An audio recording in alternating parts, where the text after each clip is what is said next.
Bien, mesdames et messieurs, bonsoir. Donc, bienvenue pour cette nouvelle séance de l'Université populaire Art, Littérature et Cinéma. Ce soir, c'est le cinéma. Et j'ai le plaisir d'accueillir Morgane Lefebvre, qui va venir me rejoindre. Tu peux, oui. Alors, Morgane Lefebvre, vous la connaissez déjà, puisqu'elle est venue l'an dernier pour présenter son travail autour des studios du cinéma français des années 30, à partir d'un livre qui avait reçu le prix du livre d'histoire du cinéma au Festival de Pessac, et donc qui était le titre, hein, Les manufactures de nos rêves. Et donc, vous aviez pu assister à un cours sur des questions liées à la production, hein, à un ensemble de métiers qu'on connaît assez peu, en fait, sur un univers qui est un peu les coulisses du cinéma. Et là, on va à nouveau parler de production, de réalisation, de fabrication des films, mais avec un axe qui est différent, c'est celui des coproductions entre la France et l'Italie. Alors, ce que j'ajouterais, c'est que Morgane Lefebvre, elle est bien entendu docteur en histoire du cinéma, elle enseigne dans un master cinéma à Lausanne, et qu'elle a fait partie du jury du Festival du film d'histoire dans la compétition documentaire d'histoire du cinéma. C'était il y a 2 ans ou il y a 1 an? C'était il y a 2 ans, un an et demi. Voilà, c'est ça. C'était pas le dernier festival, voilà. C'était celui-là. Donc on va plonger dans cet univers franco-italien qu'on apprécie évidemment beaucoup à partir de l'après-guerre en particulier. Merci d'avoir accepté notre invitation. Merci beaucoup François, et merci à tous d'être venus nombreux malgré le soleil. Voilà, c'est ça. À toi la parole. Donc, comme François l'a indiqué, un de mes thèmes de recherche est de travailler sur les studios de cinéma français en particulier. Une autre de mes casquettes, c'est de travailler sur, à travers d'ailleurs, à partir de la question des studios, je me suis rendu compte très rapidement que dans les studios français, on tournait beaucoup de films avec des techniciens, des professionnels étrangers, allemands, anglais et beaucoup italiens. Et le fait que j'ai vécu à Rome, sans doute, n'est pas étranger à ce tropisme vers l'Italie, mais j'ai développé aussi des recherches sur la question des coopérations cinématographiques franco-italiennes. Donc l'objet de cette communication, de cette conférence, c'est d'essayer de proposer une réflexion sur le couple cinématographique le plus prolifique, certainement, de l'après-guerre, donc le couple franco-italien. Et c'est vrai que quand on évoque la notion de coproduction cinématographique dans l'après-guerre, on pense tout de suite au couple franco-italien pour plusieurs raisons. La première, c'est sans doute parce que ce sont les 2 premiers pays à avoir signé dès 1946 un accord officiel qui encadre et qui encourage cette pratique de la coproduction, et que cet accord va donner lieu ensuite à toute une série d'accords entre d'autres pays, entre la France et d'autres pays, et entre d'autres pays européens. Et d'autre part, et surtout sans doute parce que la richesse des films produits, l'abondance des films produits dans le cadre de ces accords de coproduction ont très fortement marqué notre mémoire cinéphile. C'est-à-dire on peut tous citer des couples franco-italiens de l'écran, que ce soit des couples d'acteurs, hein, je pense, je sais pas, à Belmondo et Sophia Loren dans La Ciociara, ou Alain Delon et Monica Vitti chez Antonioni, mais aussi des couples acteurs-réalisateurs, hein, Visconti et Alain Delon par exemple, ou des couples d'écran et à la ville, comme Annie Girardot et Renato Salvatori, ou dans un registre plus comique. Alors là, c'est pas un Don Camillo, c'est La loi et la loi, mais on pense aussi effectivement à Fernandel et Gino Cervi dans la série des Don Camillo. Et pourtant, en dépit de cette abondance de films, de cette importance à la fois économique et en dépit de la qualité artistique d'un certain nombre d'œuvres produites, finalement, on a assez peu d'études historiques de recherche historique sur l'histoire des coproductions franco-italiennes. Peu de chercheurs se sont penchés vraiment ont cherché à saisir de manière globale ce phénomène. C'est-à-dire qu'on va évoquer les coproductions d'une part à travers une approche d'histoire économique pour vanter ce modèle de fonctionnement et l'ériger en modèle du genre, ou bien à travers une approche plus esthétique ou d'histoire des représentations, à travers l'étude de parcours d'acteurs ou de réalisateurs pour lesquels la coproduction a joué un rôle important. Alors, dans le cadre de cette conférence, je souhaiterais essayer d'envisager les coproductions et plus largement le cinéma franco-italien, les coopérations franco-italiennes, non pas comme un concept abstrait ou réduit à une série de chiffres, ou bien comme un phénomène anecdotique, à travers simplement une étude de cas ou deux, mais essayer d'éclairer le fonctionnement concret de ce phénomène, d'en mesurer aussi l'influence sur la carrière de certains acteurs et techniciens et sur le fonctionnement des studios français et italiens et sur la production globale de ces deux pays. Essayer de comprendre, d'une certaine manière, comment, à partir d'un accord économique signé entre deux États, on est arrivé, ou pas, et c'est toute la question, à créer un espace cinématographique commun, capable, dans le meilleur des cas, de produire des œuvres transnationales, un cinéma franco-italien. Alors, pour bien comprendre l'importance de ces coopérations franco-italiennes, dans le cinéma français et dans le cinéma italien des années 50, il me paraît important de faire un point sur les conditions et les modalités de mise en œuvre de ces premiers accords de coproduction qui sont signés à la fin des années 40, avant d'analyser le fonctionnement et l'impact sur les professionnels du cinéma des deux pays et de dire quelques mots sur la genèse du film que vous venez de voir pour ceux qui sont venus à la projection, donc Au-delà des grilles de René Clément. Alors je voudrais revenir brièvement d'abord sur la situation du cinéma en France et en Italie au lendemain de la guerre. Pour essayer de comprendre dans quel contexte ces accords ont été signés, avec quels objectifs et selon quelles modalités. Alors, bien que les deux pays aient eu une histoire très différente, ayant connu des situations très différentes pendant la guerre, leurs industries cinématographiques sortent toutes les deux vraiment exsangues, du moins très affaiblies du conflit. La production italienne, qui avait atteint 97 films en 1942, c'est-à-dire 20 films de plus que la France, s'effondre en 1944 et tombe à 22 films. Du côté français, la chute est un petit peu moins spectaculaire, mais la production en 1944 et 1945 tourne autour d'une quarantaine de films, ce qui est très insuffisant pour nourrir le marché et pour répondre aux attentes d'un public avide de nouveautés à la Libération. Par ailleurs, les infrastructures de production, les usines de pellicules, les usines de tirage et surtout les studios sont en mauvais état, mal équipés et ont énormément souffert de la guerre. Certains ont été partiellement détruits, bombardés, pillés, détruits dans des incendies, comme les studios de Joinville. Et en 1945, pour la France, le décorateur Lucien Aguettant estime que les capacités maximum théoriques des studios français sont de 84 films, alors que le marché français représente autour de 400 films par an. Donc on est très loin du compte pour pouvoir nourrir le marché. En Italie, la situation n'est pas beaucoup plus brillante. En 1943, au moment de la signature de l'armistice de Badoglio, en septembre 1943, l'industrie cinématographique italienne a été transférée de Rome à Venise. Donc on a déménagé toute une partie du matériel, et donc les plus grands studios italiens de l'époque, donc Cinecittà, ont été à ce moment-là, ont subi des pillages, des destructions, avant d'être réquisitionnés pour devenir un camp de réfugiés au lendemain de la guerre. Et de leur côté, les studios de la Tirrenia, les studios de Pisorno sur la côte toscane, qui étaient avec Cinecittà les plus modernes de l'Italie, sont aussi réquisitionnés par les troupes d'occupation allemandes d'abord, puis à la Libération par les Britanniques pour stocker du matériel.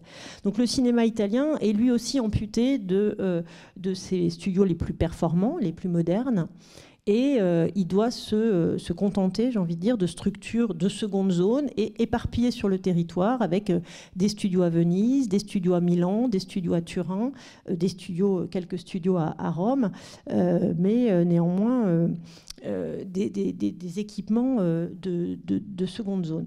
Donc au-delà de leurs infrastructures, les industries cinématographiques françaises et italiennes souffrent également énormément de restrictions, comme l'ensemble du pays, de restrictions en tout genre, de matériaux de construction pour les décors, de pellicules bien sûr, de charbon, d'électricité pour faire tout simplement pour éclairer les décors et pouvoir mettre en place des tournages. Donc au lendemain de la guerre, la France comme l'Italie sont confrontées à un défi majeur dans lequel se joue véritablement la survie de leurs industries cinématographiques respectives, d'autant plus qu'elles doivent faire face à l'arrivée massive de films américains sur leurs écrans, films dont le public est extrêmement avide, puisque le public français comme italien en a été privé, les Italiens même depuis 1937. Donc évidemment, quand le cinéma américain redébarque sur le vieux continent, les professionnels du cinéma français comme italien craignent le pire. Donc les deux pays vont très rapidement procéder à opérer un rapprochement dans le domaine de l'industrie cinématographique, et ce rapprochement va être d'autant plus aisé que les relations étaient très importantes entre les professionnels français et italiens dans les années 30. Elles n'ont pas été véritablement interrompues pendant la guerre, en dépit de la situation diplomatique particulière, puisque voilà, chaque pays faisait partie d'un camp différent. Et surtout, il n'y a pas eu véritablement d'épuration ni en France ni en Italie, ce qui fait que les personnalités qui étaient en place, qui travaillaient ensemble dans les années 30 et même dans les années 40, continuent de travailler à la libération. Donc on va retrouver des producteurs, par exemple, comme André Paulvé en France, qui a beaucoup coopéré avec les Italiens avant la guerre et qui va continuer à faire des coopérations avant et pendant la guerre et qui va continuer après-guerre, ou des personnalités comme Giorgio Vittorio Sampieri en Italie, qui est le représentant sous l'occupation du cinéma italien fasciste et qui va rester en place après-guerre, ou Luigi Fredi, par exemple, qui est le directeur de la cinématographie italienne de la Direction générale du cinéma en Italie dans la période fasciste, et qui après-guerre se retrouve à travailler pour Rizzoli, un des grands producteurs italiens, comme conseiller pour les coopérations et les coproductions en particulier.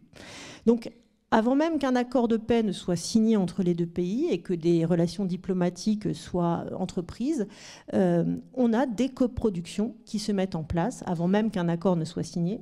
La première étant réalisé dès la fin de l'année 1945, un film qui s'appelle « Nous ne sommes pas mariés », « Non siamo sposati », une pièce de boulevard assassinée par la critique, qui va être suivie au printemps 1946 par un film réalisé par Théophile Pathé dans les studios de la Ferte de Turin, « Les beaux jours du roi Murat ». Donc c'est dans ce contexte-là que, au mois d'octobre 1946, le 29 octobre 1946, Alfredo Proia, qui est le chef des services cinématographiques de la présidence du Conseil italien, et Michel Fauré-Cormeret, qui est le directeur général de la cinématographie française, vont signer les premiers accords de coproduction franco-italiens. Donc le texte vise d'abord à favoriser la circulation des films entre les deux pays, en établissant notamment une procédure accélérée pour l'obtention des visas de censure, mettant en place un programme d'échange de films d'actualité et de films de patrimoine entre les deux pays. Mais également, le texte, dans l'annexe 8, cherche à valoriser la coopération économique et artistique entre les deux cinématographies, et propose d'instaurer un régime spécial pour les films réalisés en coproduction, qui bénéficieront d'avantages financiers et douaniers. Et pour simplifier, si vous voulez, les films réalisés en coproduction sont considérés en France comme des films français et bénéficient de tous les avantages, y compris des aides à la production d'un film français, et sont considérés en Italie comme des films italiens. Et en ce qui concerne les recettes, quand le film est exploité en France, le coproducteur français encaisse toutes les recettes. C'est la même chose en Italie. Et quand le film est exploité à l'étranger, dans un pays tiers, les producteurs engrangent des recettes en fonction de du pourcentage de leur mise de départ dans la coproduction. Alors, cet accord de 1946 est considéré au départ et conçu comme un accord provisoire. On décide d'une période d'essai d'1 an, de 12 mois, durant laquelle les pays se fixent comme objectif de réaliser 15 films en coproduction. Et dans l'esprit des signataires, cette première expérience devra servir de base de réflexion pour la mise en place d'un accord définitif. Donc l'objectif de ce premier accord, il est double. D'une part, il s'agit de produire des films dits de qualité pour relancer la production des deux pays. Des films qui vont disposer d'un budget plus important que des productions françaises ou italiennes stricto sensu. Et l'idée, c'est d'essayer de faire rayonner le cinéma franco-italien au-delà des frontières. Et il s'agit d'autre part d'essayer de fournir du travail de manière équilibrée aux techniciens et aux ouvriers des studios des deux pays. Il s'agit bien pour la première fois de proposer un cadre légal à une production véritablement transnationale et donc qui devra bénéficier équitablement aux professionnels de ce nouveau cinéma franco-italien.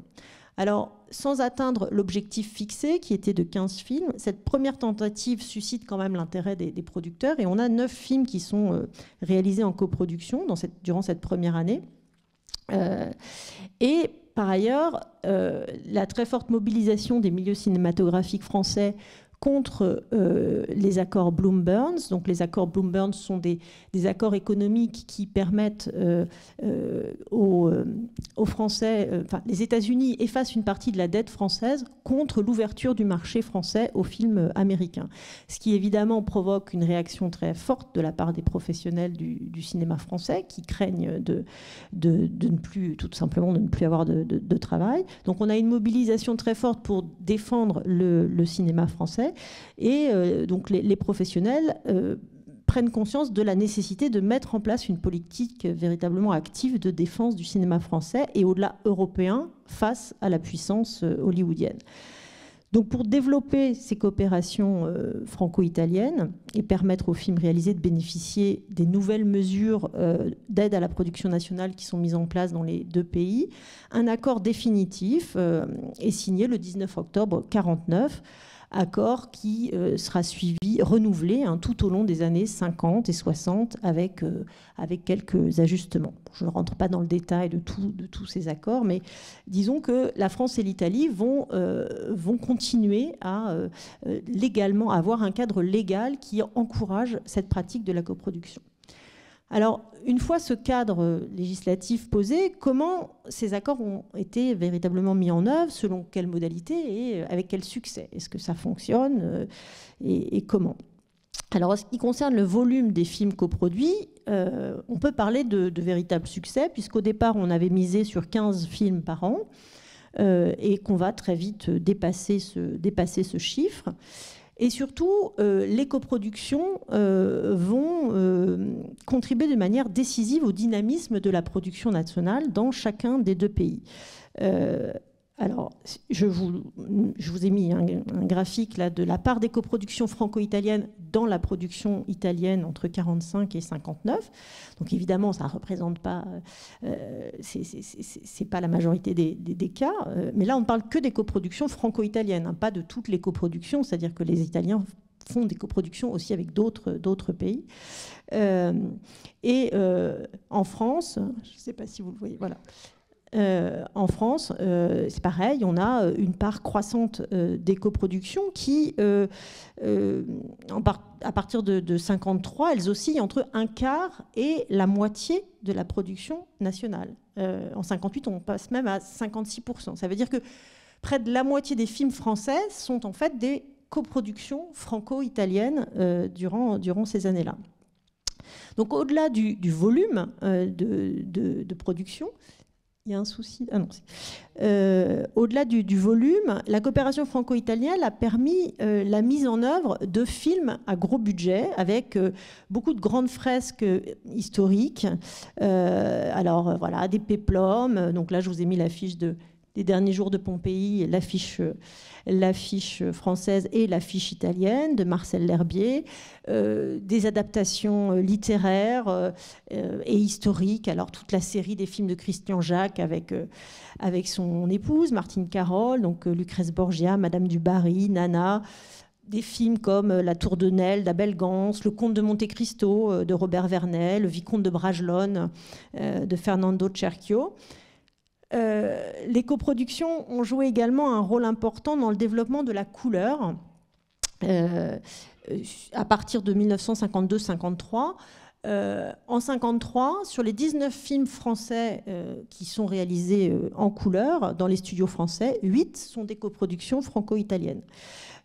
Et à partir de 1955, les coproductions jouent un rôle important aussi dans le développement des formats larges, le cinémascope, dialyscope, Technirama, etc. Grâce en particulier là aux studios italiens qui sont mieux équipés que les studios français et qui permettent donc de réaliser des films franco-italiens en format scope. Donc, je pense à voilà, Notre-Dame de Paris, par exemple, de Delannoy, ou La meilleure part d'Yves Allégret, ou là, je vous ai mis un exemple, Racconti d'estate, donc Femme d'un été, de Gianni Franciolini, avec Marcello Mastroianni et Michel Morgan, qui se passe donc sur la Riviera italienne. Alors, le système des coproductions permet aux industries des deux pays de faire face à la hausse du coût de réalisation de ces films en mutualisant leurs capitaux et leurs moyens techniques, ce qui permet aussi de renouer avec un cinéma populaire de qualité qui va rencontrer les faveurs du public. Les coproductions franco-italiennes dans les années 50 se trouvent en nombre dans les classements des plus gros succès en salle. Par exemple, l'année 52, en France, les deux plus gros succès de l'année 52, ce sont deux coproductions franco-italiennes, Fanfan la Tulipe et Don Camillo, enfin Le Petit Monde de Don Camillo, le premier de la série des Don Camillo. Et parmi les 10 films qui ont fait le plus d'entrées en salle à Paris cette même année, 6 sont des coproductions franco-italiennes. Donc, on a un vrai succès économique. Au-delà de ces succès économiques, la coproduction permet aussi à de nombreux réalisateurs de talent de trouver les moyens de leurs ambitions, puisque ce sont des films en général à plus gros budget que les films nationaux.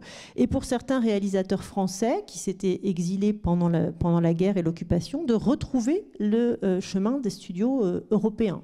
C'est le cas de Jean Renoir, qui va rentrer en Europe et tourner d'abord en Italie Le Carrosse d'Or, puis après en France French Cancan et Elena et les hommes. Tout ça, ce sont des coproductions franco-italiennes. Julien Duvivier, donc avec sa série des Don Camillo, mais également avec l'affaire Mauritius, Voici le temps des assassins, Pot-Bouille, L'homme à l'imperméable, La femme et le pantin.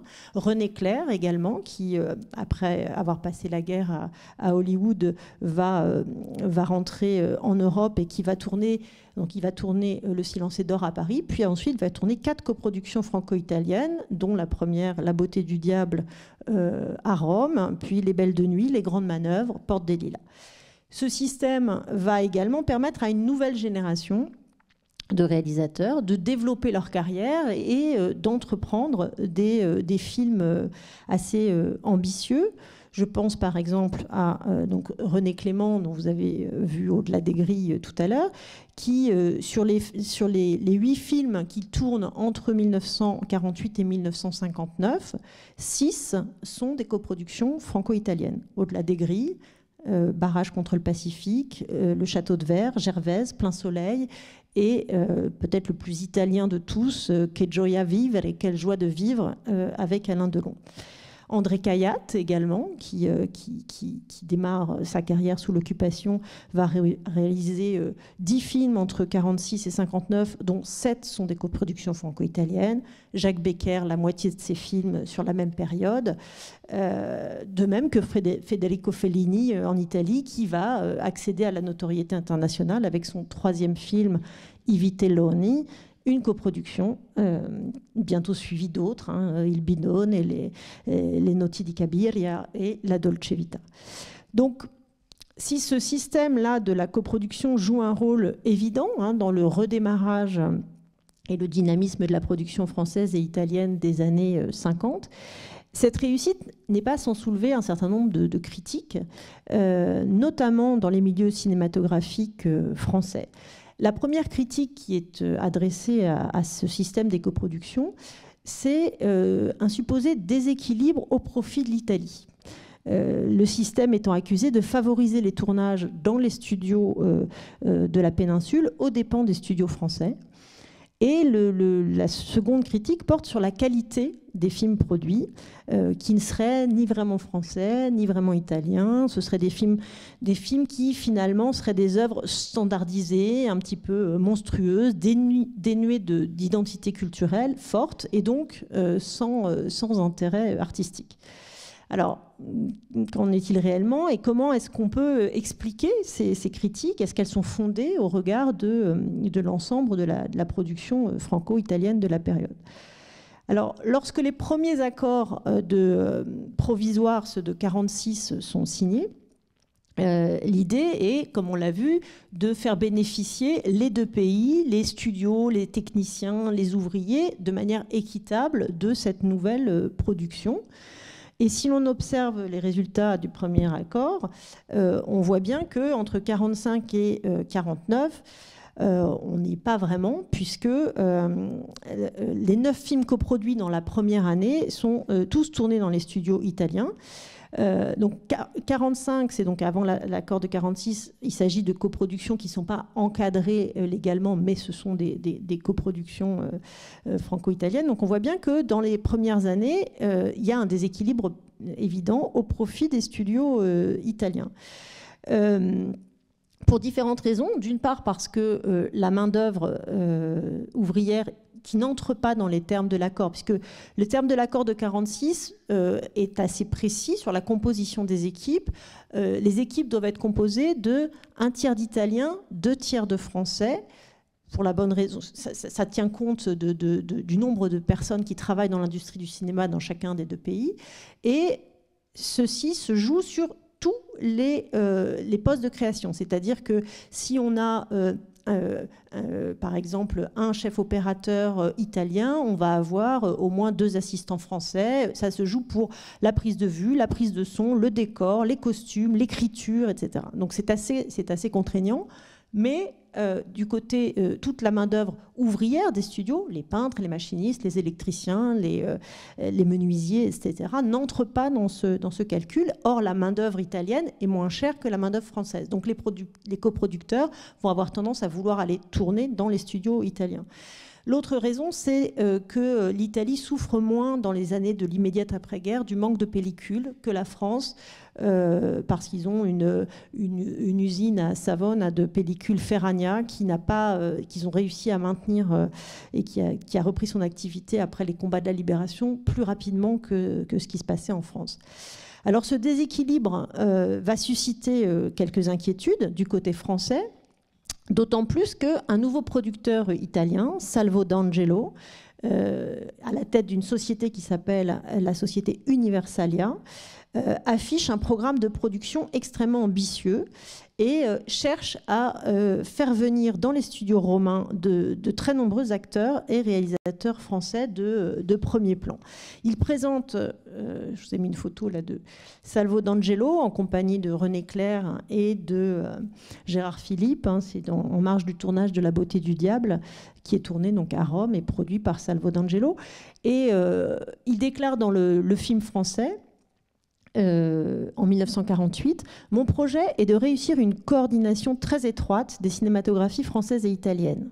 Nos deux pays offrent des possibilités complémentaires, autorisant des réussites complètes. La culture et la civilisation latine ne sauraient être de vains mots. Nous avons pour vos auteurs et vos réalisateurs une admiration que légitime leur talent et leur sûreté de goût. Carnet, René Clair, d'autres encore sont attendus ici.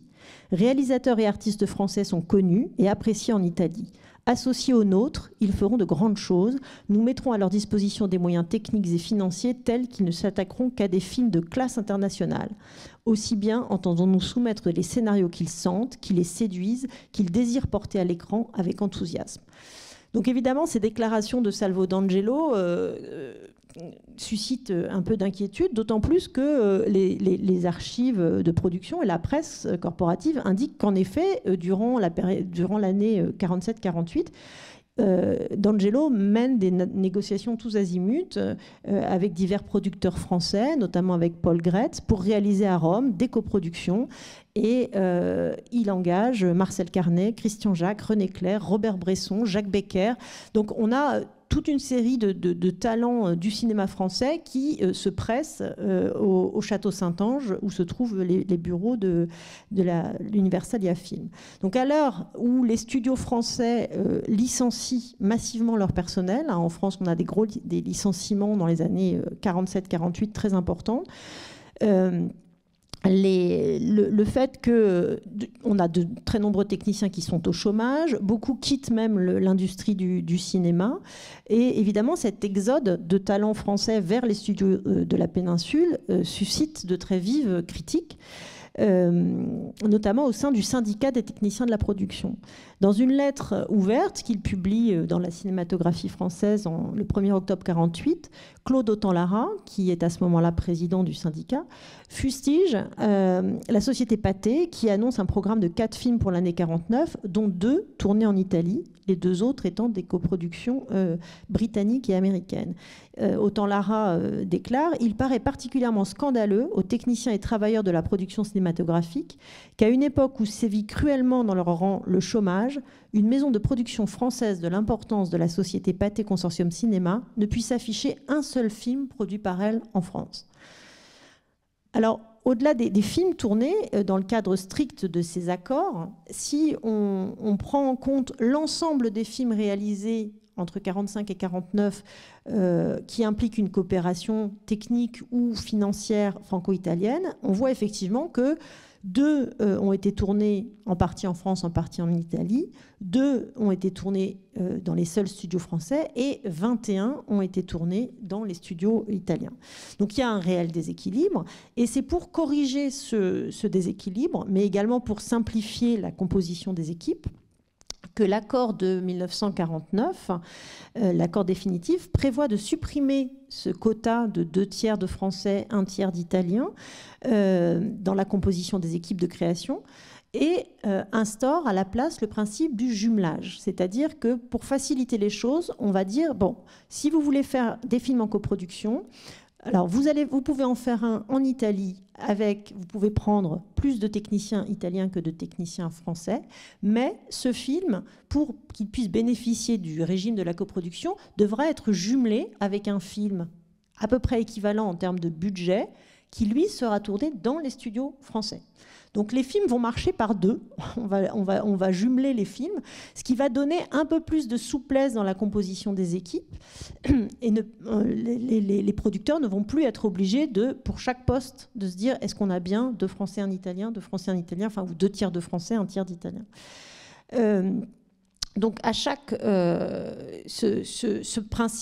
travers ce principe, l'idée c'est aussi de faire en sorte qu'on ait un vrai équilibre géographique de ces coproductions pour que ça bénéficie à l'ensemble, non pas seulement des techniciens et des acteurs, mais aussi des ouvriers du cinéma et de toutes les recettes induites. Parce que quand un film est tourné dans un studio à Joinville, par exemple, ce ne sont pas seulement les ouvriers du studio qui en bénéficient, mais ce sont aussi les restaurateurs alentours, les hôtels, etc., les fournisseurs pour les costumes, pour les décors, etc. Donc un film, il y a toute une série de bénéfices secondaires qui font que si tous les films sont tournés dans les studios italiens, évidemment, ça ne ça ne convient pas particulièrement aux Français. Donc avec cette nouvelle règle du jumelage, on voit qu'à partir de 1900, dès l'année suivante, en 50, le jumelage est instauré à la fin de l'année 49, et on voit bien que dès 1950, on a un rééquilibrage et que même sur certaines années, on a plus de films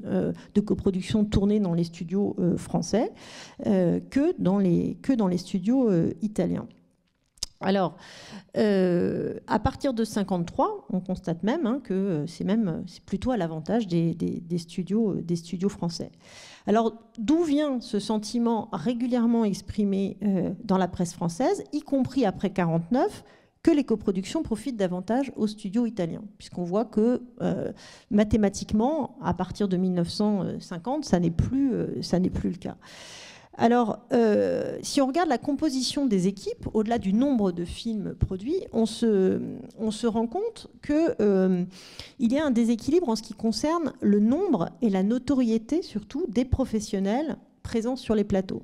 C'est-à-dire qu'on va croiser dans les studios italiens beaucoup plus de techniciens français on ne croise pas de techniciens italiens dans les studios français. On va croiser beaucoup plus de Français dans les studios italiens. Des décorateurs comme René Moulahert, Léon Barsac, Alexandre Troner vont tourner dans les studios romains. Des chefs opérateurs comme Claude Renoir, des costumiers également.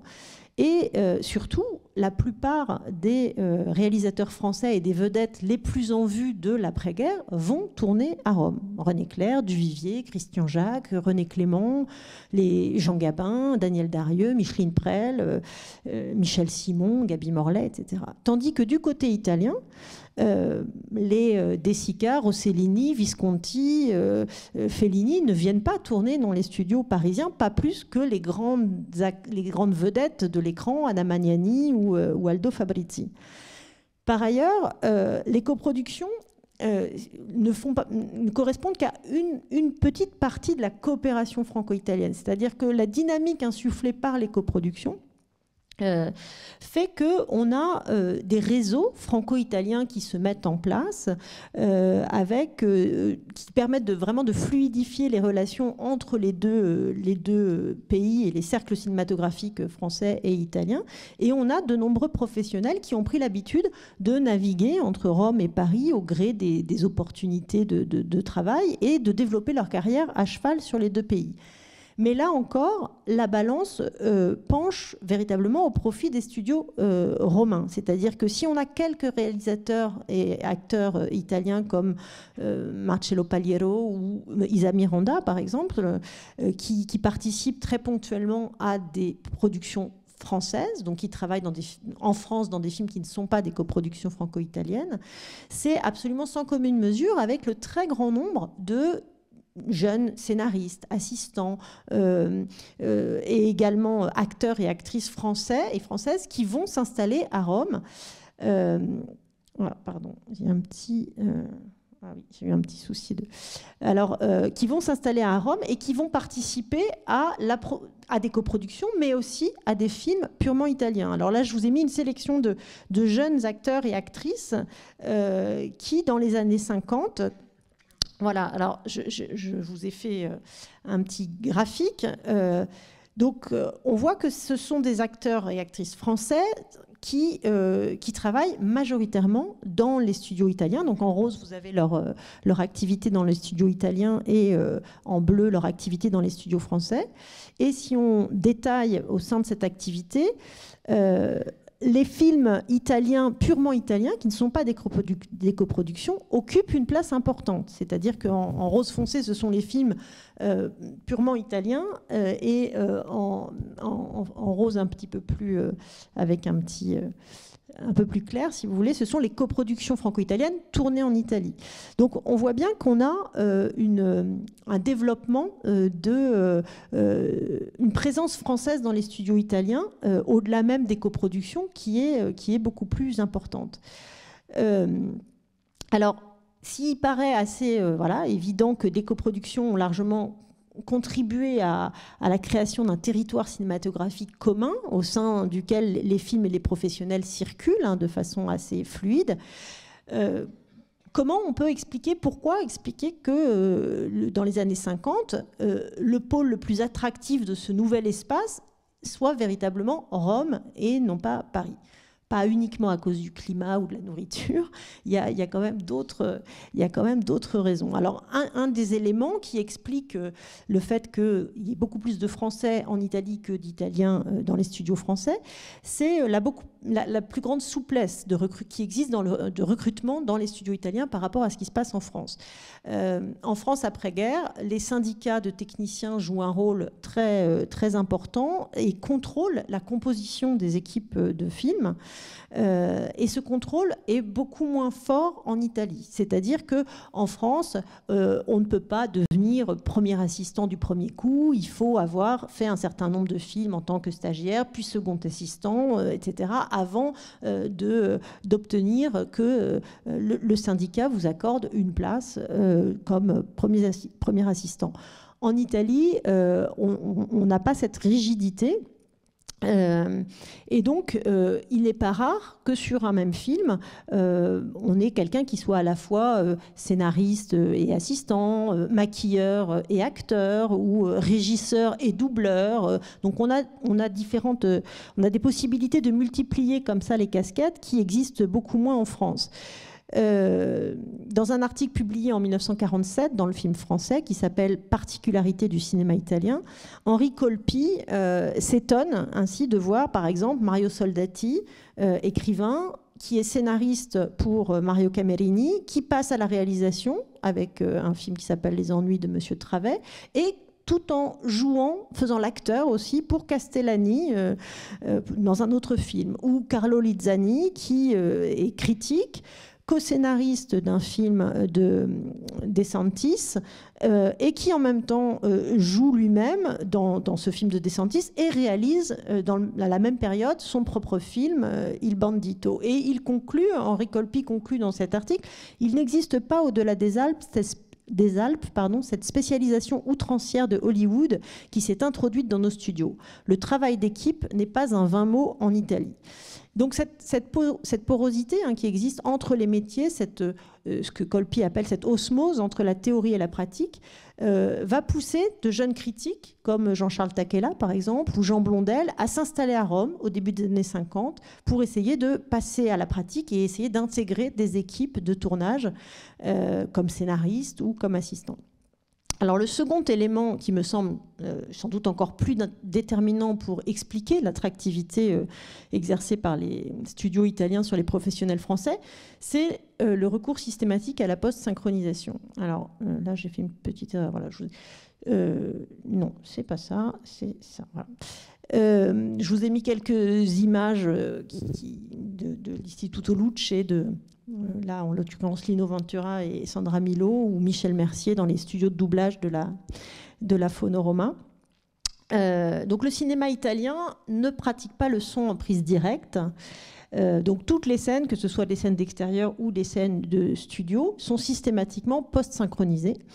Et la plupart du temps, évidemment, les acteurs se doublent eux-mêmes, mais il n'est pas rare que des acteurs italiens, y compris connus du grand public, soient doublés par d'autres acteurs dans la version italienne. Par exemple, si vous avez l'occasion, c'est assez troublant, si vous avez l'occasion de voir Domenica d'Agosto, Dimanche d'août, de Luciano Emer, donc le réalisateur de Parigi è sempre Parigi, Paris est toujours Paris, vous verrez que Marcello Mastroianni est doublé par une voix qui peut vous être familière, et c'est Alberto Sordi, en fait, qui double Mastroianni dans le film de Luciano Emer.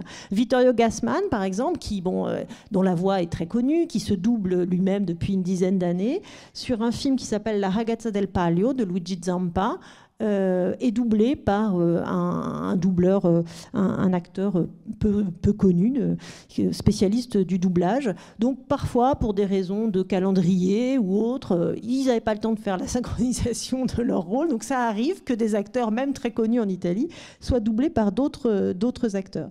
Alors cette pratique, à laquelle le public italien est très habitué, favorise évidemment l'intégration dans les équipes soit de non-professionnels.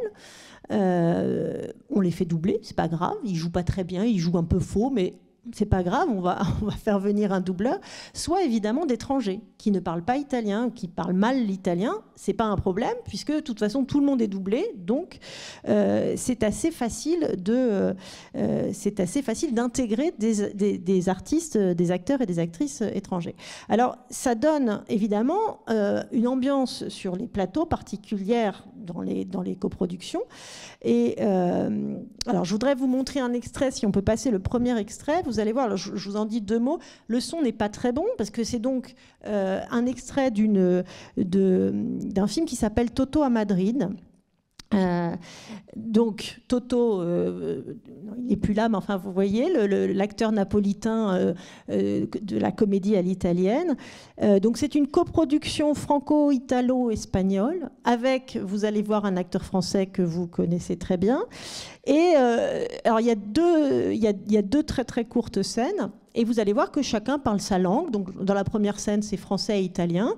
Et dans la deuxième scène, il y a une femme, 2 hommes. Donc, les 2 hommes parlent italien, la femme parle espagnol. Mais dans la version du film, elle joue une américaine qui parle italien avec un accent américain. Donc, on est dans un... Donc, voilà, je vous passe ce premier extrait.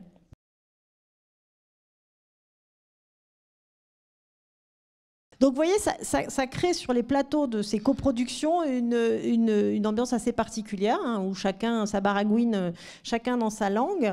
Et ça permet aussi de donner des indications en cours de tournage, ce qui, évidemment... déroute beaucoup les réalisateurs français qui vont tourner dans les studios italiens. En France, au contraire, la pratique la plus courante est donc celle du son en prise directe. Les réalisateurs sont souvent n'aiment pas trop avoir recours au doublage et donc vont embaucher moins d'acteurs italiens que l'inverse. Le son en prise directe va donner au tournage en France une forme de solennité, c'est-à-dire qu'on est obligé de faire le silence, hein, sur les plateaux en France, ce qui n'est pas du tout le cas en Italie. Sur les tournages italiens, souvent, voilà, on continue de parler, il peut y avoir des décorateurs qui travaillent, etc., d'une certaine manière, un peu comme à l'époque du muet. Cette différence dans les pratiques est évoquée par Denis Marion dans le journal Combat en août 1949, qui raconte les déboires d'un réalisateur français venu tourner pour la première fois dans un studio italien. Il écrit « Après avoir lancé le traditionnel parte à ses interprètes, il fut ahuri de s'entendre adresser la parole par le directeur de production. Il interrompit la scène. Stupeur encore plus grande des techniciens italiens, habitués à bavarder comme au temps du muet, le bruit de fond ne gênant pas le son témoin. Mis au courant, le Français essaya quand même d'obtenir le silence sur le plateau. Ce fut peine perdue et il finit par y renoncer. » Je ne vous l'ai pas mis parce qu'il n'y avait pas, c'était que en italien, mais dans une interview, Alberto Sordi parle de ça, le fait qu'il dit mais il n'y a que chez nous qu'on fait ça, ou qu'on est en train de tourner, puis tout à coup il y a les gars sur sur les passerelles en haut qui discutent, les assistants qui parlent entre eux, etc. Et c'est un fonctionnement particulier au studio italien. Donc pour les acteurs italiens qui, eux, viennent tourner en France et qui tâchent de se plier aux pratiques des studios français, ça demande évidemment un investissement beaucoup plus important pour apprendre le texte en français et pour travailler sa diction. À ce propos, il y a un court article dans l'Écran français à propos d'Isa Miranda, donc qui avant de tourner dans Au-delà des grilles était venue en France tourner L'aventure commence demain sous la direction de Richard Potier, donc qui n'est pas une coproduction, qui est un film français. Et l'Écran français rend compte de sa présence à Paris et écrit « Depuis 15 jours qu'elle est en France, la vedette italienne bûche son scénario, essaye des robes et perfectionne son français. Je travaille beaucoup, répondait-elle en souriant aux nombreux admirateurs qui s'enquéraient discrètement de son emploi du temps. Votre langue est si difficile à apprendre. » Et le journaliste ajoute « Non loin de la vedette italienne, souriait Blanchette Brunois, bronzée par le soleil méditerranéen, qui vient de tourner à Rome plusieurs films avec le metteur en scène Ludovico Bragaglia. Mais elle a simplifié la question en jouant en muet. C'est une actrice italienne qui synchronisera son texte. » Donc d'un côté, on a Isa Miranda qui bûche, qui bosse pour essayer d'apprendre son texte, et de l'autre, Blanchette Brunois qui tranquillement a passé plusieurs semaines à Rome et revient toute bronzée, visiblement très ravie de son expérience. Donc cette différence fondamentale entre les habitudes de tournage et les pratiques professionnelles des deux pays induit des différences importantes dans la manière de concevoir les coproductions selon qu'elles sont tournées en France ou en Italie. En Italie, les acteurs français, y compris les premiers rôles, sont intégrés à l'intrigue comme des Italiens, j'ai envie de dire, c'est-à-dire qu'ils jouent la plupart du temps des personnages italiens. Donc Jean Gabin, pour l'amour du ciel de Luigi Zampa, par exemple, joue un industriel romain. Dans La fille dangereuse de Guido Brignone, joue un chirurgien de Pérouse. Yves Montand va jouer un pêcheur sur l'île de l'Adriatique dans un film qui s'appelle La Strada Azzurra. La Grande Strada Azzurra de Gillo Pontecorvo. Et Montand étant pourtant d'origine italienne, il est doublé par un acteur italien qui parle l'italien sans accent, puisqu'il joue un italien.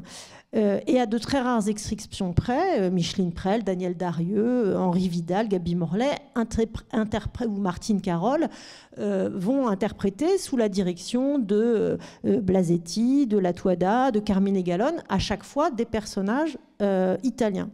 En France, au contraire, il est beaucoup plus fréquent que les réalisateurs qui font des coproductions avec des acteurs italiens de premier plan leur fassent jouer des personnages italiens, de manière à ce que le personnage parle en français, mais avec une pointe d'accent italien qui ne pose pas de problème, puisque dans le scénario, le personnage est d'origine italienne. C'est le cas de Massimo Girotti dans L'amour d'une femme de Grémillon. Raph Vallone va jouer un trapéziste italien dans Obsession de Jean Delannoy. L'amant italien de Thérèse Raquin dans le film de Carnet. Folco Lulli, que vous connaissez sans doute dans le Salaire de la peur, est un acteur italien qui parle français et qui est un peu abonné au rôle de l'ouvrier italien du cinéma français. Donc Le Salaire de la peur, mais aussi La meilleure part d'Yves Allégret, L'homme et l'enfant de Raoul André, et Alida Valli. Donc Alida Valli, star vraiment du cinéma italien de la fin des années 30 et des années 40, qui continue sa carrière après-guerre et qui tourne dans un certain nombre de films français. Et je vais vous montrer un extrait maintenant d'un film, donc une coproduction, qui s'appelle Les miracles n'ont lieu qu'une fois, d'Yves Allégret. Je vous en donne vraiment en deux mots le scénario. C'est un film donc avec Alida Valli, qui est une étudiante italienne en médecine, qui est à Paris et qui rencontre Jean Marais, étudiant en médecine également. Ils vont avoir une brève, alors qu'elle s'apprête à rentrer en Italie, ils ont une brève histoire d'amour et ils décident de la rejoindre en Italie pour passer l'été avec elle. Je ne vous raconte pas la suite, mais vous allez voir que dans cet extrait, on a vraiment cette situation où Alida Valli parle français avec son accent italien, Jean Marais parle uniquement français, y compris quand on est en Italie, ce qui occasionne un jeu entre Jean Marais, qui est un peu isolé, un peu comme Gabin dans Au-delà des grilles, parce qu'il ne parle pas la langue.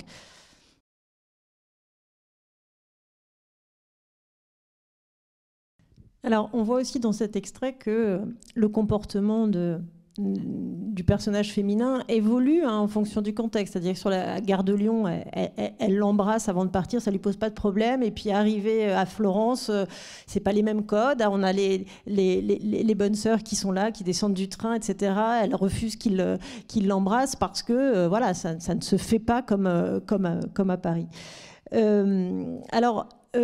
Indépendamment à l'inverse, effectivement, on a très peu de Français à l'époque, il y a beaucoup plus d'Italiens qui parlent correctement le français que de Français capables de jouer en italien. Alors par ailleurs, si les Français ont le sentiment que les Italiens raflent la mise et attirent dans leur studio tous les talents français, les Italiens, eux, se plaignent d'une forme de domination culturelle française sur les coproductions. Les projets très francophiles du producteur italien Salvo D'Angelo, dont je vous ai parlé tout à l'heure, sont moyennement appréciés en Italie, où on aimerait bien voir les talents italiens davantage mis en avant, plutôt que de faire venir René Clair, Marcel Carné, Duvivier ou Marcel L'Herbier. Par ailleurs, les archives de Luigi Fredi, donc Luigi Fredi qui, dans les années 50, travaille pour Rizzoli, un des gros producteurs italiens de l'époque, nous livre un témoignage assez intéressant de l'insatisfaction des producteurs italiens vis-à-vis de la coproduction. Il s'agit du compte-rendu d'une réunion qui rassemblait les principaux producteurs italiens à la veille du renouvellement des accords de coproduction en 1953. Et le document laisse clairement apparaître l'agacement des Italiens vis-à-vis de ce qu'ils considèrent comme une mainmise des Français sur la coproduction. Ils dénoncent notamment le fait qu'on a une surreprésentation des réalisateurs français, qui sont une cinquantaine, au détriment des réalisateurs italiens, seulement 16, dans les films coproduits depuis 1949. Donc on a effectivement, si au niveau des lieux de tournage, ça s'équilibre un peu, on a beaucoup plus de réalisateurs français qui réalisent des coproductions que de réalisateurs italiens.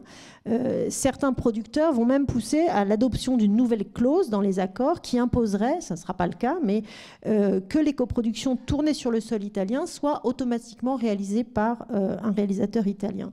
Et en conclusion de cette réunion, Nicolas De Piero, qui est le directeur général du spectacle italien, donc chargé des négociations avec la France, indique, je cite, que la prévalence des facteurs français sur la coproduction place la cinématographie italienne en état d'infériorité, et il s'inquiète du fait que de nombreuses sociétés de production italiennes se sont endormies sur les coproductions et sur des combinaisons internationales au risque de dénaturer le cinéma national.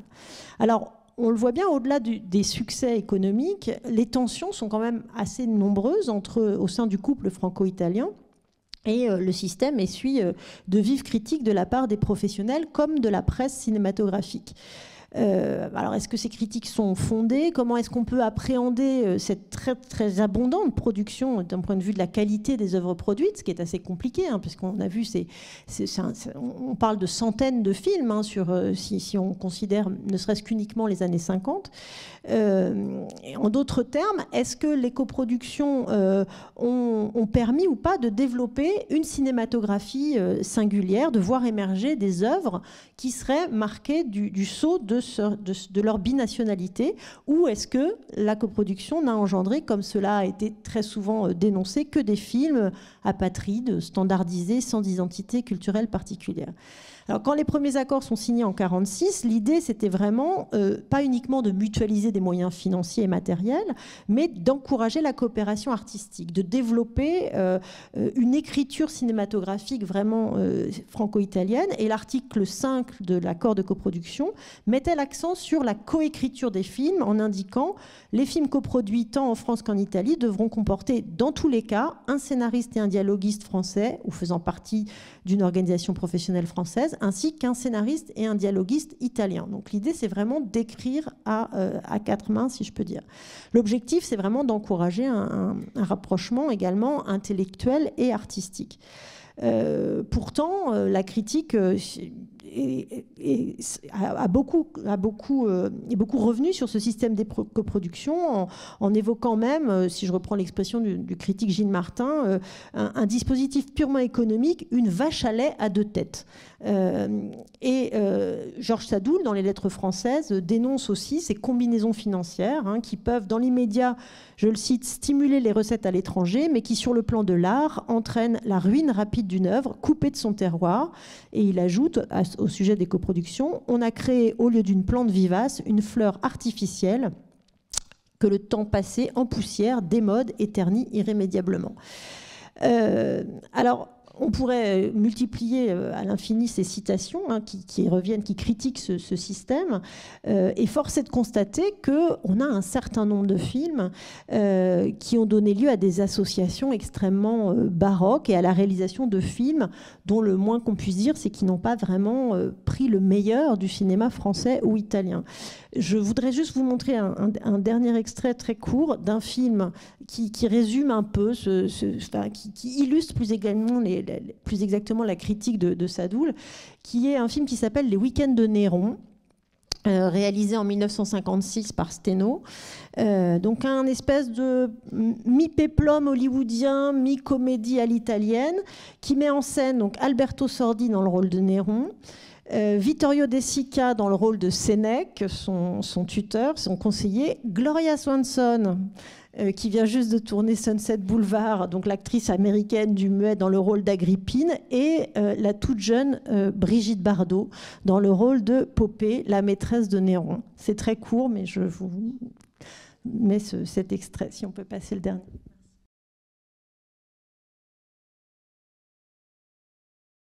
Bon voilà, si vous avez l'occasion de voir ce film improbable, mais assez drôle malgré tout, si on aime beaucoup Vittorio De Sica et Alberto Sordi, et Gloria Swanson dans le rôle de l'empoisonneuse est très bien aussi.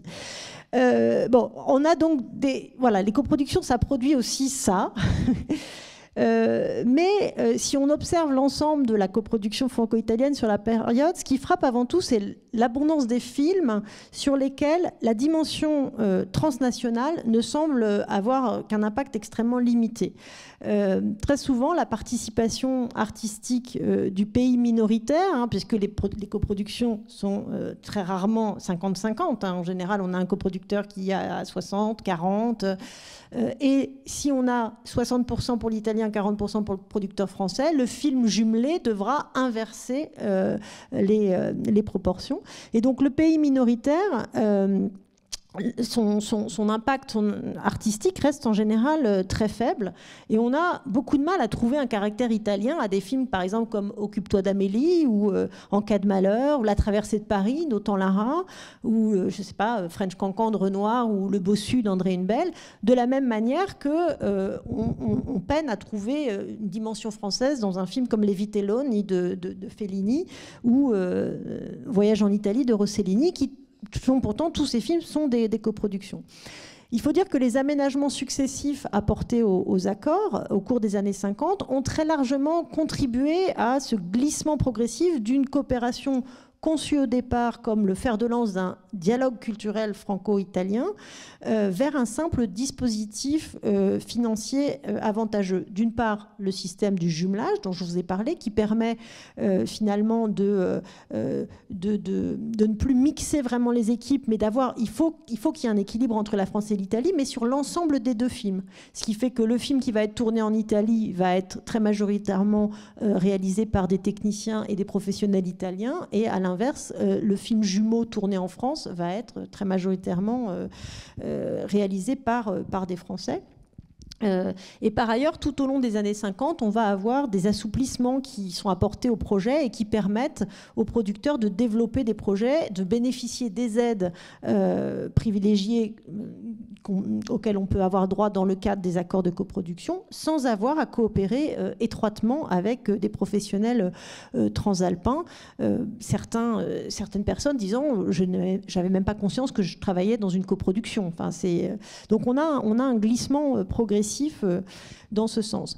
Néanmoins, même s'il ne constitue pas la majorité des cas, on trouve dans ce très vaste corpus de production franco-italienne des œuvres qui, par leur sujet, par le traitement ou la composition de leurs équipes techniques et artistiques, témoignent d'une véritable volonté de dialogue et pour lesquels l'apport artistique français et italien est évident.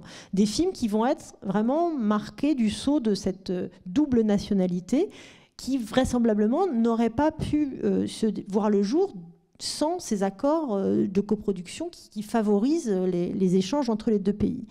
Alors on a comme ça un certain nombre de réalisateurs, plus souvent français qu'italiens, mais il y a des Italiens qui ont essayé aussi de tirer parti de ce cadre législatif avantageux pour renforcer leurs liens avec le cinéma transalpin et nourrir leurs propres œuvres. Je pense par exemple à l'acteur et scénariste et réalisateur Marcello Paliero. Donc Paliero qui était révélé au public français dans Rome, ville ouverte de Rossellini, dont il était un des acteurs principaux, c'est lui qui jouait le résistant, qui vit après-guerre à Paris, qui est rebaptisé l'Italien de Saint-Germain-des-Prés, et qui va poursuivre sa carrière tout au long des années 50, vraiment entre Paris et Rome, et dont l'œuvre, en tant que réalisateur, doit finalement autant, j'ai envie de dire, au néoréalisme italien qu'au cinéma de Renoir ou de Jean Vigo. Avec le film, je ne vais pas parler en détail de ce film, mais que vous allez voir tout à l'heure, Paris est toujours Paris, Parigi è sempre Parigi, qui raconte donc les aventures d'un groupe de touristes italiens venus à Paris pour voir un match de foot. Luciano Emer, pardon, je vous avais mis une petite... Voilà, Luciano Emer va utiliser vraiment la coproduction pour mettre en scène la rencontre de deux cultures et se jouer des stéréotypes nationaux des deux pays, comme il explique à un journaliste venu l'interroger sur le tournage du film. La coproduction est vraiment, selon lui, l'occasion pour les Français et les Italiens, non pas d'abandonner leur spécificité nationale pour se fondre dans une culture hybride, mais au contraire d'échanger leur point de vue et d'enrichir leur vision du monde. Je cite Emer dans l'écran français, dans Combat, qui dit « Personnellement, je serais incapable d'entrer dans un film de Prévert. Lorsque je fais un film à Paris, que je veux italien, il n'est pas le même que je ferais en Italie. Eh bien, si Prévert venait à Rome, il ferait un film français, mais autre chose, et il ferait des découvertes, il nous enrichirait, car nous avons un bien commun qui nous permet l'enrichissement et la compréhension mutuelle, c'est la latinité. Ce bien, nous le possédons tous, à des stades divers. Et si tous les Italiens venaient faire des films en France, cependant que tous les Français feraient des films en Italie, les réalisateurs et les spectateurs posséderaient en commun la totalité de ce bien dont nous n'avons encore qu'un morceau. Et la promotion du film Paris est toujours Paris en France joue sur cet aspect du film en vendant aux spectateurs un nouveau regard sur Paris. C'est-à-dire, vous, spectateurs français, vous allez pouvoir découvrir Paris à travers le regard d'un Italien à Paris. Alors, toujours sur le registre de la comédie, Luigi Zampa, en 1951, réalise un film qui s'appelle en italien Signori in carrozza et qui s'appelle en français Rome, Paris, Rome, qui est l'histoire d'un contrôleur des wagons-lits sur la ligne, sur le Palatino, le train de nuit qui n'existe plus malheureusement, mais entre Rome et Paris, joué par Aldo Fabrizi, qui mène une double vie entre sa femme à Rome, jouée par Vera Nandi, que vous voyez sur la photo au milieu en haut, et sa maîtresse à Paris, jouée par Sophie Desmarais, jusqu'à ce qu'il accepte un poste fixe à Paris, ce qui va occasionner toute une série de péripéties. Et donc ce film qui est tourné à Paris et à Rome, en extérieur, les studios sont tournés à Rome, en extérieur à Paris, extérieur et studio à Rome, avec une brochette d'acteurs populaires français et italiens. On trouve notamment Julien Carrette, Noël Roquevert pour les Français, Peppino De Filippo pour les Italiens et la jeune Giovanna Ralli. Ce film va mettre très habilement en scène ce jeu de miroir entre les deux capitales et le désir du protagoniste finalement de ne pas avoir à choisir, mais au contraire de prendre le meilleur de chacun des deux pays. Donc voilà, on a toute une série de films comme ça. Alors un autre film dont je voudrais vous parler brièvement, c'est La loi, c'est la loi, qui est interprété par les deux acteurs comiques les plus populaires du cinéma italien et français des années 50. tous les deux méridionaux, hein, puisque Toto est napolitain, donc Toto et Fernandel. Donc c'est un film réalisé par Christian Jacques, un Français, dans lequel Christian Jacques va encore plus loin, puisqu'il bâtit vraiment tout son film sur ce couple franco-italien. Donc le scénario original a été écrit par Jean-Charles Tacchella, donc un critique français qui s'était installé à Rome. Il écrit ce film à Rome, il essaye de le vendre, il ne trouve pas, etc. Il n'a pas trouvé à le vendre en Italie, il a fini par le vendre à Christian Jacques. Et le scénario va être développé avec Age et Scarpelli, donc vraiment les deux scénaristes phares de la comédie à l'italienne. Et le film dénonce sous une forme de la comédie l'absurdité de la frontière qui existe entre les deux pays. Donc l'histoire met en prise un douanier français joué par Fernandel et un contrebandier italien joué par Toto. Et l'intrigue se déroule dans un village imaginaire qui s'appelle Assola, qui est un village coupé en deux par la frontière franco-italienne. Donc tous les ressorts du scénario reposent sur la question de l'identité nationale pour mieux en dénoncer l'absurdité. C'est-à-dire que le douanier français, au bout de quelques temps, on se rend compte qu'il n'est pas français parce qu'il n'est pas né, il est né dans l'auberge du village, il est né dans la cuisine de l'auberge et que la cuisine de l'auberge se trouve en Italie. Donc il est italien. Donc s'il est italien, il ne peut pas être douanier français.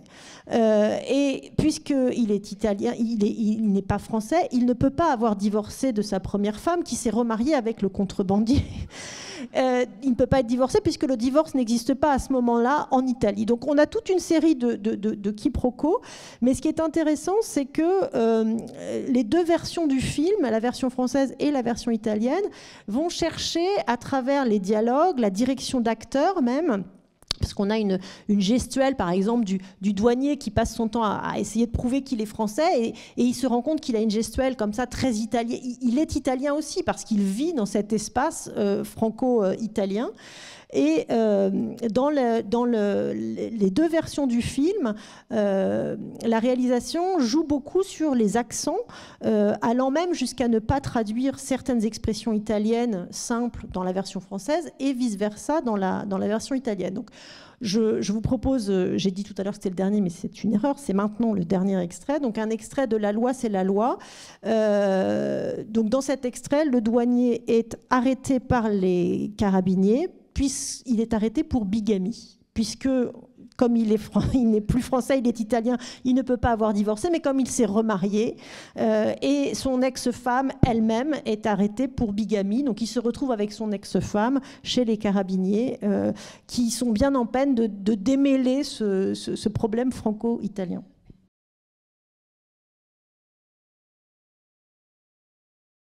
Donc voilà, donc là, vous voyez, même dans la version française, hein, on a on passe sans arrêt du français à l'italien, italien avec un accent français très fort chez Fernandel, l'actrice italienne qui joue sa femme s'énerve, quand elle s'énerve en italien, et voilà, c'est pas traduit. Et on a la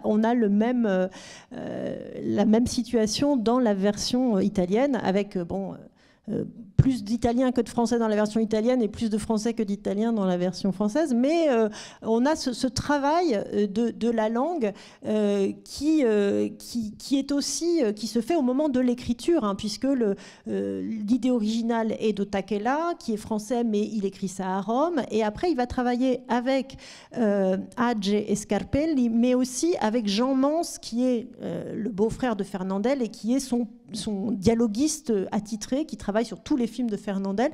Donc on a des espèces d'écriture là c'est plus 4 mains, hein, là on est à 8 ou 10 mains, une écriture vraiment franco-italienne du film. Donc avec La loi, c'est la loi, enfin ce film-là se présente comme une démonstration assez réussie de la capacité du régime de la coproduction à susciter des projets véritablement franco-italiens qui n'auraient sans doute pas vu le jour en dehors sans cet appui transnational à la création. Alors pour terminer, je voudrais évoquer le film que vous avez vu tout à l'heure, Au-delà des grilles. sur la question de l'écriture de ce film et la genèse vraiment franco-italienne de ce film. Alors, le film est né au départ au sein de la société de production Universalia, dont je vous ai parlé, la société de Salvo D'Angelo. Et au départ, un premier scénario avait été écrit, non pas pour René Clément, mais pour Vittorio De Sica. Le scénario avait été écrit par 3 scénaristes italiens, donc Alfredo Guarini, Suso Cecchi-D'Amico, qui va devenir la scénariste attitrée de Visconti, notamment, hein, c'est une très grande scénariste italienne, et Cesare Zavattini, donc vraiment le père du néoréalisme italien. Le projet initial, c'était de faire le portrait d'une ville, la ville de Gênes, dont Alfredo Guarini était natif, et d'écrire une histoire d'amour impossible entre un Français en cavale et une mère italienne, donc, qui tente d'échapper à son mari et d'élever au mieux sa fille dans les ruines d'une ville à peine sortie de la guerre. On retrouve dans le premier projet d'écriture, dans la première version du scénario, tous les thèmes qui irriguent tout le cinéma de Vittorio De Sica. La solitude, l'âge, le temps qui passe, la quête désespérée d'un retour à la vie après un drame, hein, que ce soit la guerre, un viol, la prison, et le thème de l'enfance, à travers le personnage de Cecchina, la petite fille. Et comme toujours chez De Sica, les enfants sont des témoins très lucides de situations souvent difficiles, voire dramatiques, et les victimes indirectes d'un monde souvent violent. Alors, on a un projet au départ qui est vraiment, à la lecture du premier scénario, on voit un film de De Sica. Et pour des raisons non élucidées pour l'instant, sans doute parce qu'ils ont beaucoup d'autres projets en cours, Zavattini et De Sica vont finalement abandonner ce projet, qui est repris par Alfredo Guarini, qui était producteur, qui faisait partie des producteurs de l'écurie Universalia. Et Guarini va fonder sa propre société de production et va décider de relancer le film. Il rachète les droits de ses co-scénaristes et il va décider de confier le film, non pas à De Sica ou à un réalisateur italien, mais à René Clément. Alors, René Clément, au lendemain de la guerre, pour bien comprendre qui il est, c'est vraiment un des jeunes réalisateurs les plus en vue du cinéma français. Il a réalisé un certain nombre de courts-métrages pendant la guerre. Il a été l'assistant d'Abel Gans et surtout en 1945, il a réalisé La bataille du rail, donc un film à la gloire de la résistance des cheminots. Film qui va obtenir le Grand Prix du jury international et le Grand Prix international de la mise en scène au premier festival de Cannes en 1946. Cette même année 1946, René Clément est présent au générique de 2 autres films en compétition à Cannes, très différents. Le Père tranquille de Noël, donc une espèce de comédie sur la résistance, et La Belle et la Bête de Jean Cocteau, puisque c'est lui qui est le conseiller technique de Jean Cocteau. Donc, au moment du tournage d'Au-delà des grilles, en 1948, Clément fait vraiment partie, avec Bresson, Becker, Clouzot, des jeunes réalisateurs les plus en vue du cinéma français. Alfredo Guarini, de son côté, vient de produire Allemagne année zéro de Rossellini, et il s'intéresse à Clément parce qu'il trouve notamment que Clément, il trouve que dans le travail, Clément a une approche très similaire à celle de Rossellini, et il voit en lui le réalisateur idéal, une sorte de caméléon qui va être capable de se glisser dans l'univers de Zavattini et De Sica, et avec une manière assez documentaire, comme il l'a prouvé sur La bataille du rail, et surtout également un réalisateur qui a une certaine notoriété internationale, puisqu'il vient de remporter plusieurs prix à Cannes. Donc, il lui confie le film, et en janvier 1948, le travail de préparation entre dans sa phase active. Et là, le film va prendre... Donc, il s'agit d'une production 100% italienne, hein, ce n'est pas une coproduction, mais Clément obtient d'Alfredo Guarini la possibilité d'engager de scénaristes français pour poursuivre, compléter le travail entamé par Zavattini, Guarini et Suso Cecchi d'Amico. Et il engage Bost et Orange. Donc Pierre Bost et Jean Orange, c'est un duo de scénaristes qui s'est formé sous l'occupation. Avec leur première collaboration, c'est sur Douce de Claude Autant-Lara.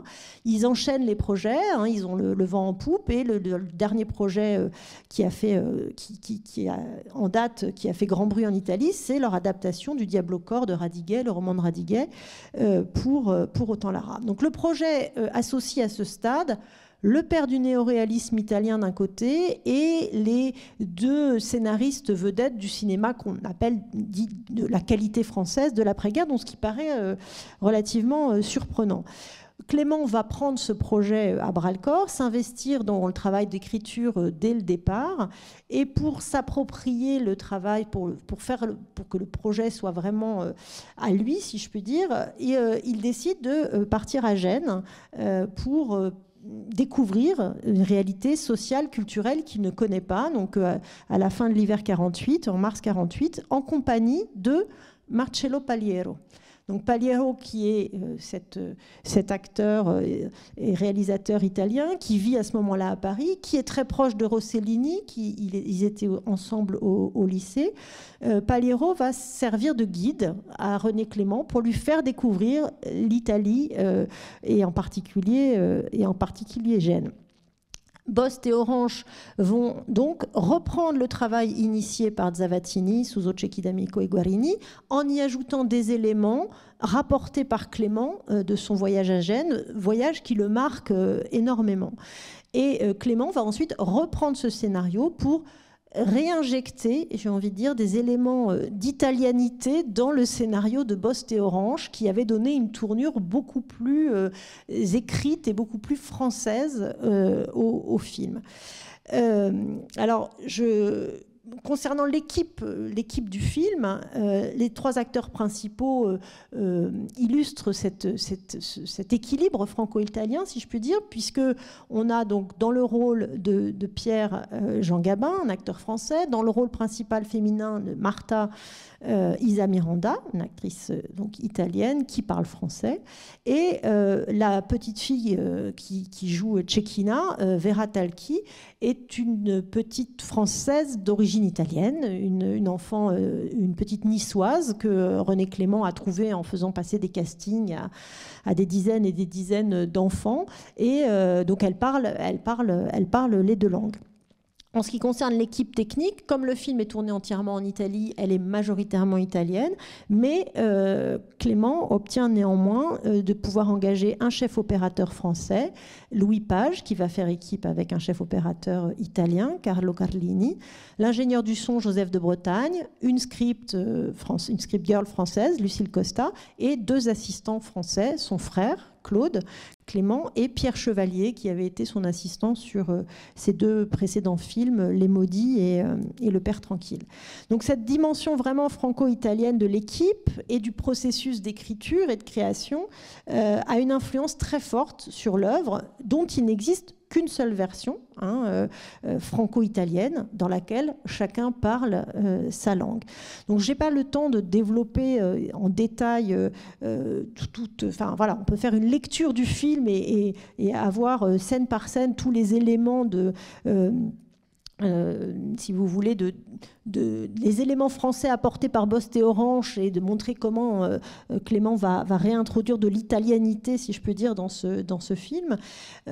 Juste sur deux points me paraissent particulièrement intéressants. C'est d'une part la représentation de la ville de Gênes dans le film, et le personnage de Pierre interprété par Gabin, à travers ce prisme-là franco-italien. C'est-à-dire que la ville de Gênes, la ville et ses habitants étaient très présent dans la version initiale du scénario de Zavattini, et notamment avec des descriptions très précises, très réalistes de scènes des rues.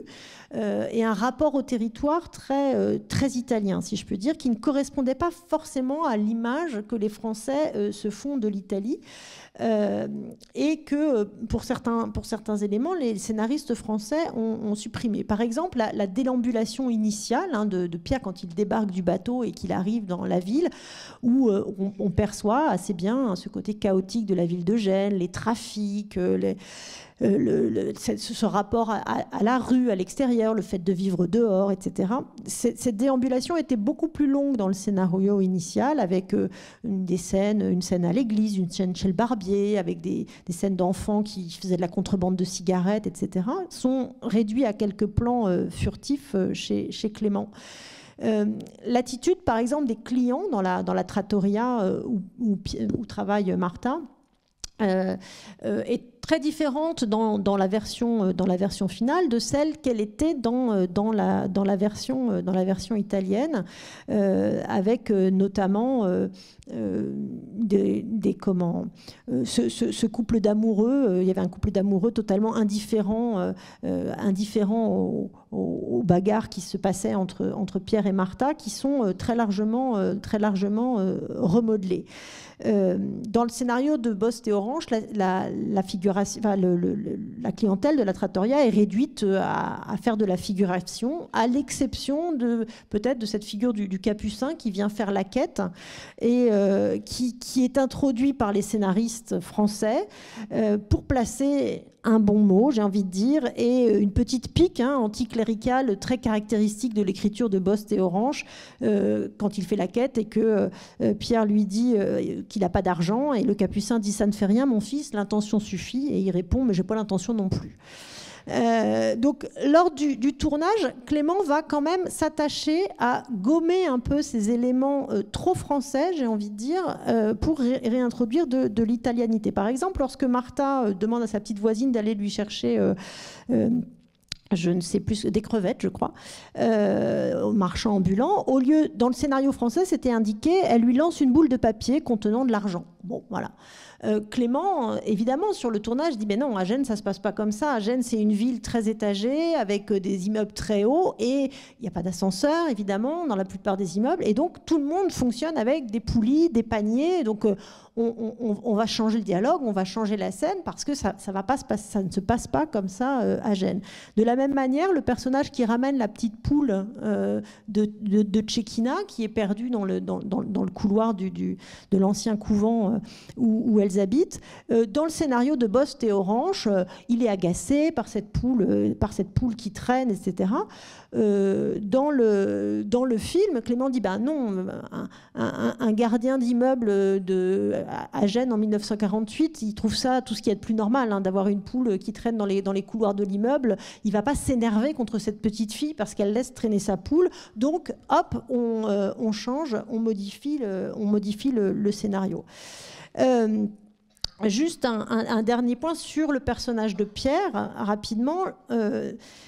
Le scénario italien initial présentait le personnage de manière davantage conforme aux stéréotypes du français dans l'imaginaire italien, séducteur. Le scénario disait conquérant et protecteur à propos de la scène lorsque Martha se bagarre est en conflit avec Giuseppe, très sûr de lui.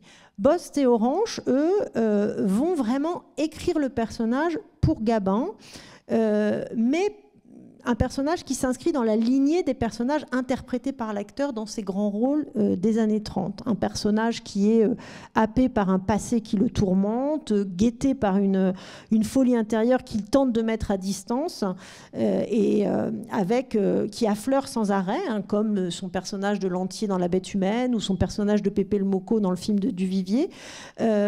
Et avec des explosions de colère, brèves de colère, les fameux coups de gueule de Gabin.